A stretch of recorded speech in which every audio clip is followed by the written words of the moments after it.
Hello children, it's time for chapter 10 of The Miraculous Journey of Edward Tulane. If you remember, Edward, or now Susanna as he's called, is really enjoying life with Nellie and the fisherman. And now we're just going to find out what happens when the daughter comes to visit. Chapter 10. Lolly was a lumpy woman who spoke too loudly and who wore too much lipstick. She entered the house and immediately spotted Edward sitting on the living room couch.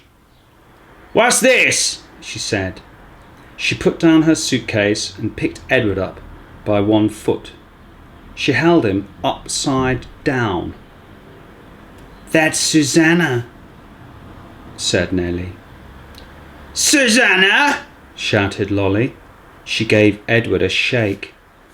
His dress was up over his head and he could see nothing. Already he had formed a deep and abiding hatred for Lolly. "Your father found her," said Nellie. "She came up in a net and she didn't have no clothes on, so I made her some dresses." "Have you gone mad?" shouted Lolly. "Rabbits don't need clothes."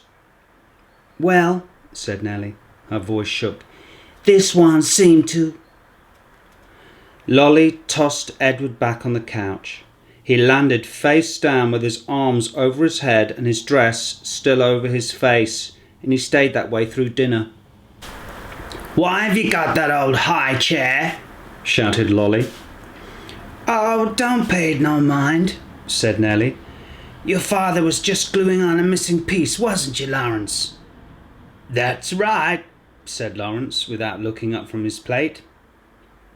Of course, after dinner Edward did not go outside and stand beneath the stars to have a smoke with Lawrence, and Nellie, for the first time since Edward had been with her, did not sing him a lullaby. In fact, Edward was ignored and forgotten about until the next morning, when Lolly picked him up again and pulled his dress down, away from his face, and stared him in the eye. "Got the old folks bewitched, don't you?" said Lolly. "I heard the talk in town, that they've been treating you like a rabbit child." Edward stared back at Lolly. Her lipstick was a bright and bloody red. He felt a cold breeze blow through the room. Was a door open somewhere?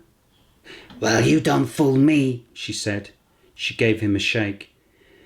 "We'll be taking a trip together, you and me." Holding Edward by the ears, Lolly marched into the kitchen and shoved him face down in the rubbish bin. "Ma!" Lolly shouted. "I'm taking the truck. I'm going to head out and do some errands." "Oh," came Nellie's tremulous voice. That's wonderful, dear. Goodbye then." "Goodbye," thought Edward as Lolly hauled the rubbish bin out into the truck.